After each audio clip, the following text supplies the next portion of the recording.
আসসালামু আলাইকুম রহমতুল্লাহি আবরাকাতুহু। সম্মানিত দর্শক ও শ্রোতা, চলে আসলাম আরেকটি ভিডিও নিয়ে।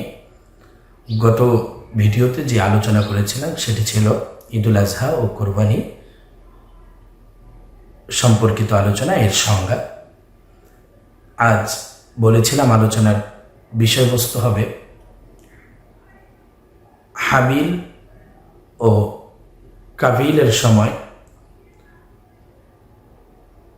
কিভাবে কোরবানি হতো। সম্মানিত দর্শক ও শ্রোতা, আগে পরিচয় দিই। হাবিল এবং কাবিল হলো বাবা আদম আলাইহিস সালাতু ওয়াস সালামের প্রথম দুইজন সন্তান। আগের জামানায় বাবা আদম আলাইহিস সালাতু ওয়াস সালামের যুগে দুইজন পুত্র সন্তানের সাথে পরের দুইজন কন্যা সন্তানের বিবাহ হতো, তথা ভাই বোন বিবাহ হতো। এটার কারণ হলো, যদি এটা না হতো তাহলে মানুষের বিস্তার ঘটতো না। পরবর্তী অবস্থায় সেগুলোকে আল্লাহ পাক রব্বুল আলামিন সেটার ব্যাপারে নিষেধাজ্ঞা জারি করে দিয়েছেন। সম্মানিত দর্শক ও শ্রোতা, শুধু কোরবানির ইতিহাসই এখান থেকে শুরু হয়নি। মানুষের মার্ডার তথা খুনের উৎপত্তিটাও এখান থেকে শুরু হয়েছে। আসুন আমরা জেনে নিই। হাবিল এবং কাবিল দুইজন হযরত আদম আলাইহিস সালাতু ওয়াস সালামের সন্তান। হাবিল ছিল অত্যন্ত খোদাভীরু, পরহেজগার এবং বাধ্য সন্তান। কাবিল ছিল অবাধ্য, নাফরমান।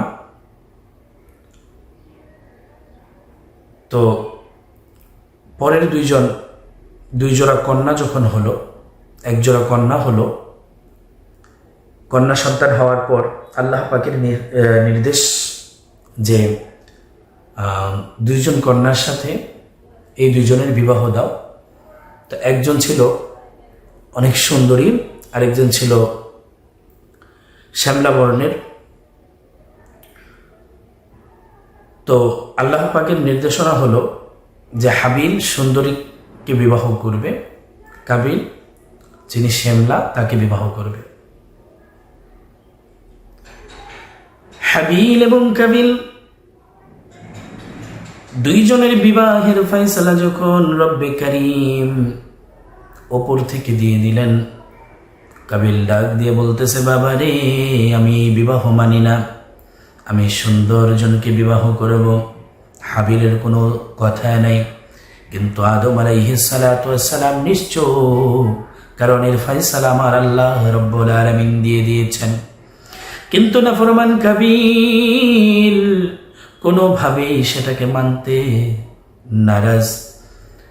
যখনই মানতে নারাজ, উপর থেকে আমার আল্লাহ বলেন, আদম, হাবিল এবং কাবিলকে তাদের মধ্য থেকে সম্পদ কোরবানি দেওয়ার ব্যবস্থা করো। যে সম্পদটা আমি আল্লাহ রব্বুল আলামিন কবুল করব, সেই সম্পদটা আমি আগুন দিয়ে জ্বালিয়ে দিব। আগুন দিয়ে জ্বালিয়ে দিলে বুঝবে যে আমি এই কোরবানিটা কবুল করেছি। আর এই কোরবানিটা, যার কোরবানিটা আমি কবুল করব, সেই সুন্দরী রমণীকে বিবাহ করতে পারবে। সম্মানিত দর্শক ও শ্রোতা, অনেক লম্বা আলোচনা সংক্ষিপ্ত আকারে বলতে চাই। যখন কোরবানির এই ব্যবস্থা শুরু হয়ে গেল, হাবিল এবং কাবিলের সম্পদ, দুজনের সম্পদকে পাহাড়ের চূড়ায় যখন রাখা হলো, কিছুক্ষণের মধ্যেই উপর থেকে আগুনের লোটকা এসে, আগুনের গোলা এসে হাবিলের সম্পদটাকে গ্রাস করে জ্বালিয়ে দিল।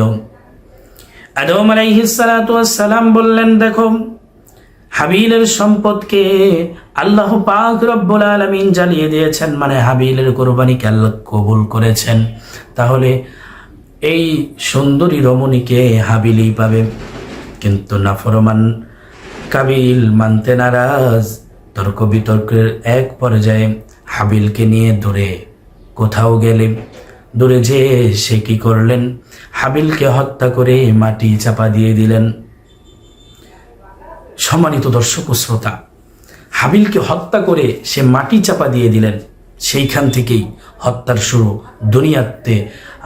দুনিয়ার শুরু থেকে কিয়ামত পর্যন্ত যত হত্যা হবে, প্রত্যেকটি হত্যার একটি ভাগ গুনাহ, এর দোষত্ব কাবিলকে বহন করতে হবে। আল্লাহ পাক রব্বুল আলামিন আমাদেরকে সঠিক ইতিহাস জানার তৌফিক দান করুক এবং সঠিকভাবে কোরবানি করার তৌফিক দান করুক। সামনে আরও আলোচনা থাকবে কোরবানির বিষয় নিয়ে ইনশাআল্লাহ। আল্লাহ পাক